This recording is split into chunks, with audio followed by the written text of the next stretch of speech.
Hello and welcome. My name's George, and my channel is all about helping you get the most out of Logic Pro so that you can record and produce your best music in your home studio. Today, we're going to be editing a session that I recently recorded with one of my bands, Camaro 67. We're a 9-piece band, and we recorded live off the floor in one room all together. We recorded kind of multiple takes. So I'm going to show you that session and show you exactly how I clean everything up in the editing process, and also show you how I'm going to use the take folders to help edit multiple takes together easily and seamlessly. We're starting at the beginning of this process with the editing, and in the coming weeks, we'll move on to mixing and mastering. I'll kind of bring you through the whole process of creating this recording. So let's dive in.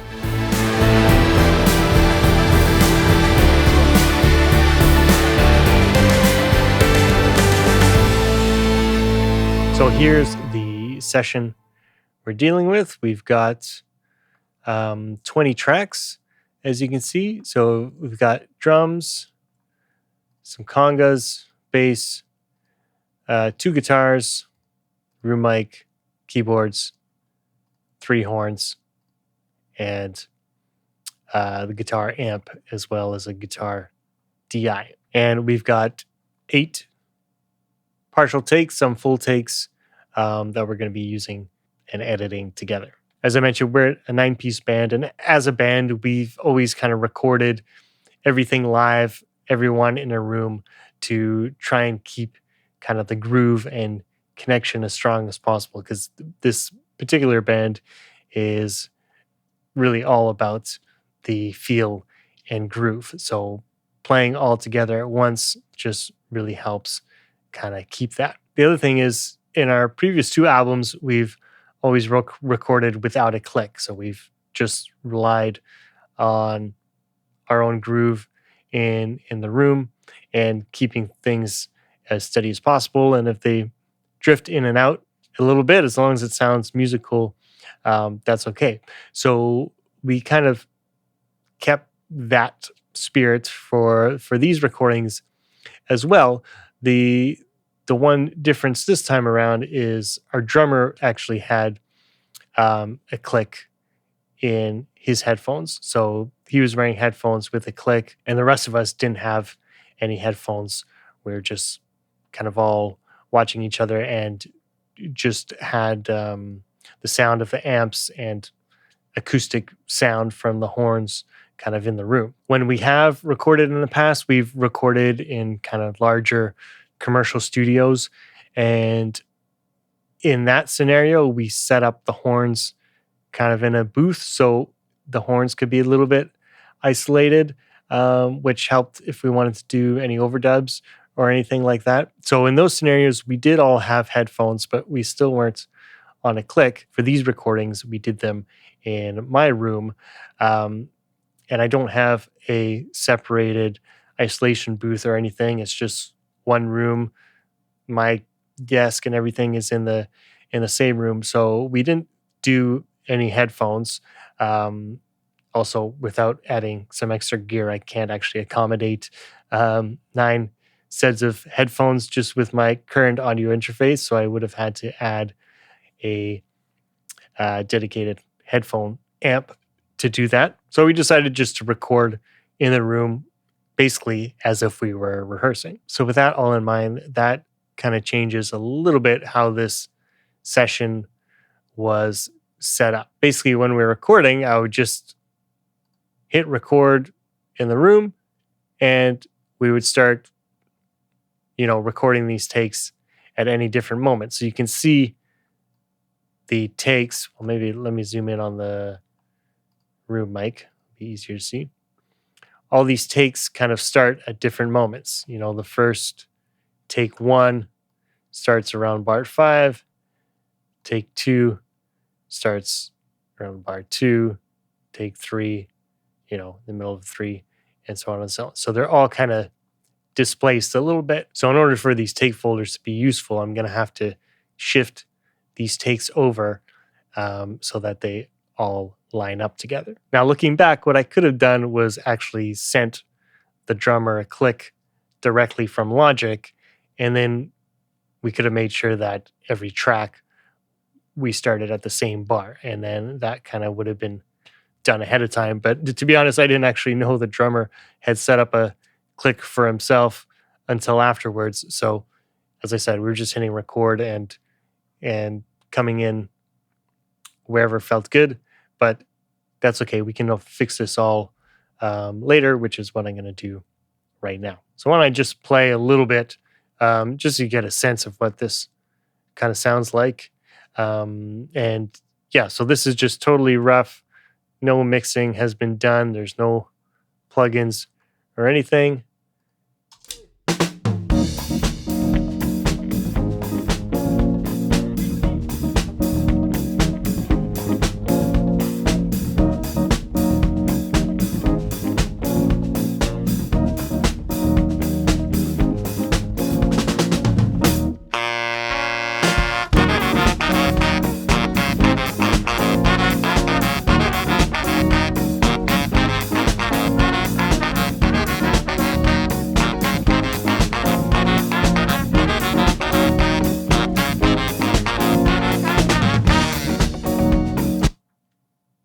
So that gives you a little idea of what this is all about. And as you can hear, this is kind of groove music. So as I said, it was important that we kind of all play together. So one of the first things we have to do when we're editing multiple tracks like this is actually group these all together. Because let's say I move one track, well, it's only moving the one, right? And now this is no longer in sync with everything else. So we want everything to stay in sync. And for that, we're going to use groups. So I'll open up my mixer once again, hitting the letter X, and I'll select all my tracks. And here where you see group, I'm going to click on that. I'm going to select group 1. Now you see this little yellow, and everything's been assigned group 1. And if I go over here where it says groups, under settings, this is where you'll choose everything that is grouped. So at the moment, I just unchecked everything. So currently nothing is grouped, right? If I do volume, for example, now if I grab the volume of 1, everything moves proportionally. And in this case, what I really want is editing. So I'm going to do editing and quantize locked.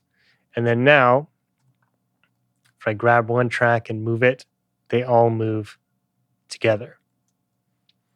So what I'm going to do is there's actually or the overheads is probably going to be the most obvious place.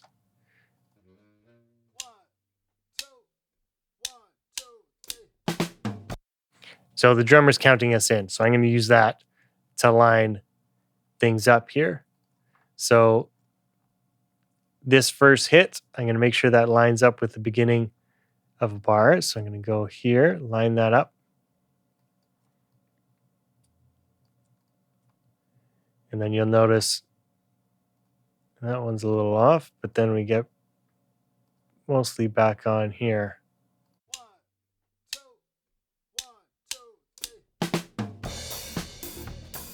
If I turn on the click,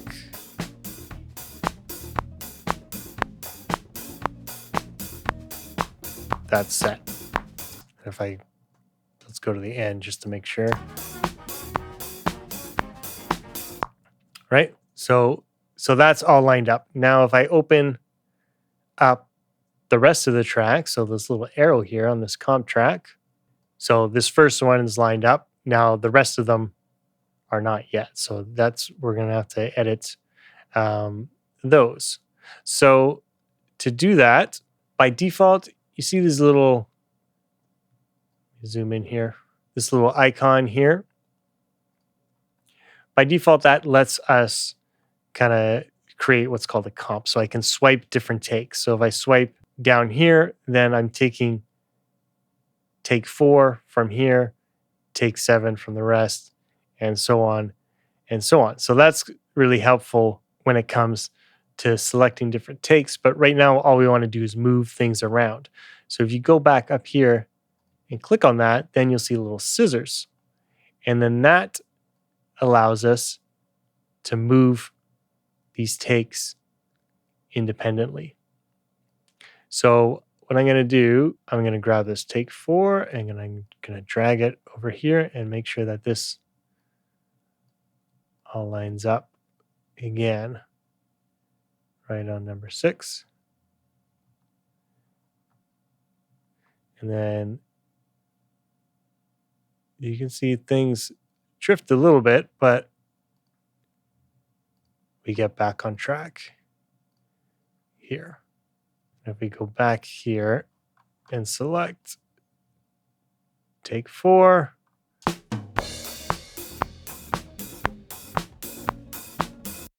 that now lines up with the click. So I'm going to do that for all the takes. Go back to my scissors. Let's move over to take 3. Make sure that lines up. Oh, there's a shorter count in for this one.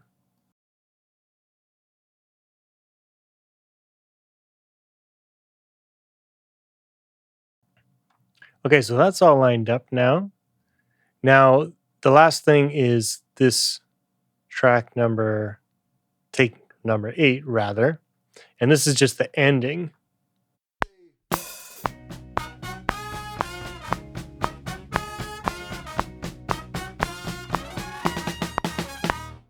So I'm going to line this up with the ending from track 7. So again, make sure that those scissors are on and grab that over here. Actually, there's 2 takes of the ending. I'm going to assume that we're going to go with the second one.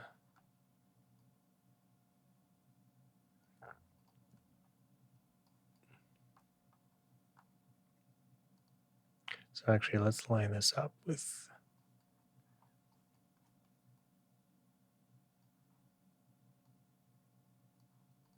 There we go. Okay, and now we'll go back there, and now I can trim this back to start on that hit. Let's have a listen to that.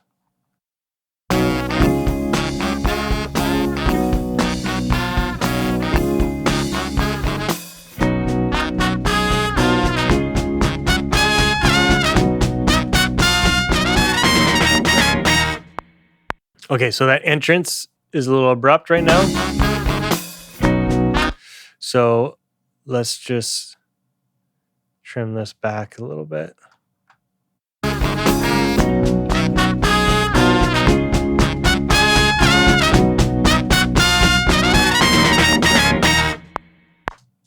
There we go. So now we have a smooth transition between the 2 takes.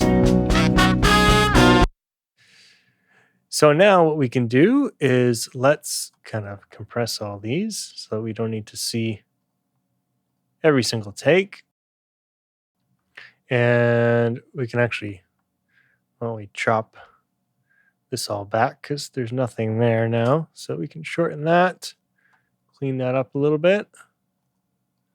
Let's do that. Now, and we do the same thing for the start. We delete everything from there.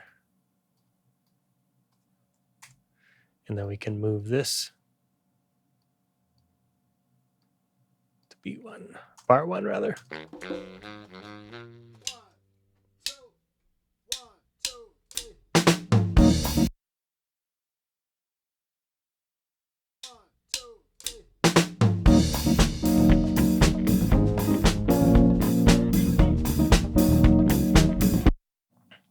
Great. Now, why don't we do a little bit of color coding and just a bit of organization. So we've got all our kicks, drums together.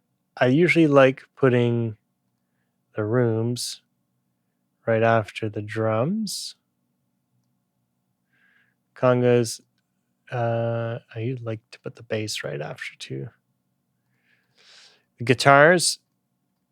There's 2 tracks for the one guitar because I had DI set up as well as a microphone on the amp, and this guitar is dedicated, and then horns. Okay, great. So now, actually, what I'm going to do is I'm going to turn off the group just for a second, and then that'll let me kind of grab things independently. So I'm going to grab all the drum tracks, Option C, and let's color those. Rooms can be their own. Bass can be their own. Congas. Guitars. Keys. And then horns.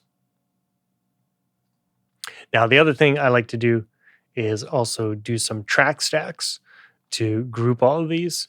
So, for example, I'll include the rooms with the drums. I'll select all of these tracks, right click, and go create track stack,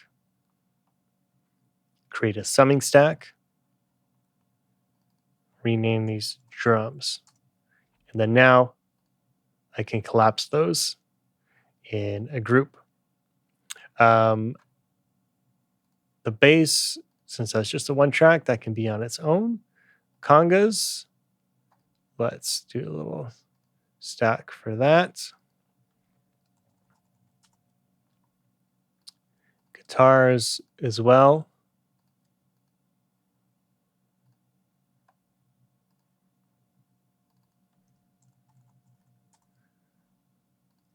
Same with keys.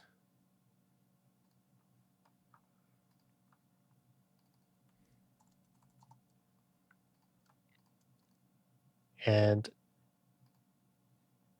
lastly, horns. And then now when that's all collapsed, once I get further into mixing, now I'm only left with 6 tracks or track stacks rather than having, the 22 tracks. So once I get deeper into the mix and have a balance, let's say for all the drums, for example, then I can just deal with the overall balance of the drums rather than all the individual tracks when I don't need to.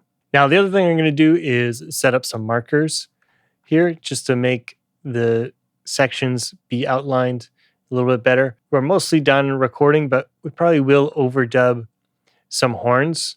Since the horns have the main kind of melody, that's one thing that we want to make sure that everything is sounding good. So we'll probably re-record these.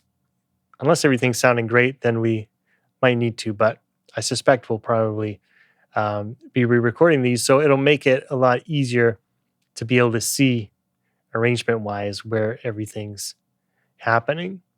So I'll open up my global tracks here and we'll go through and add our markers. Now this tune is kind of an AAB form. So that'll kind of be how I label the sections.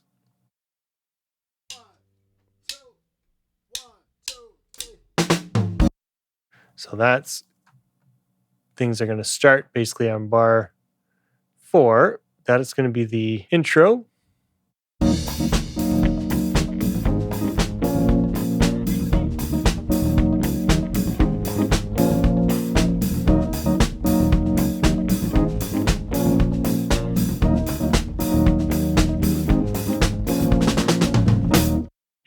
then the horns come in here. So this can be the A section.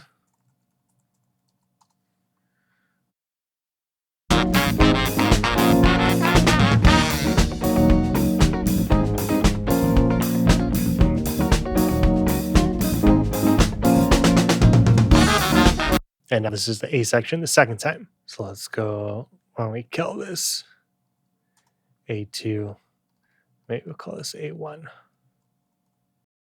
And then this is the B section here. Trombone solo. This will be keys solo here. And then that goes into the B section. And then back to A1, A2, and the B section.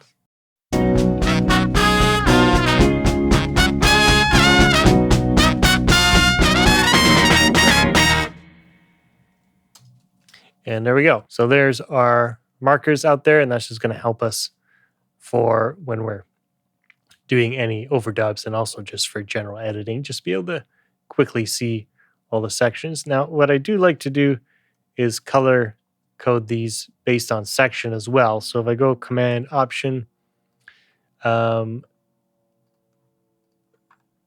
say all the A sections, I'm going to do the same color, and all the B sections, let's do the same color as well.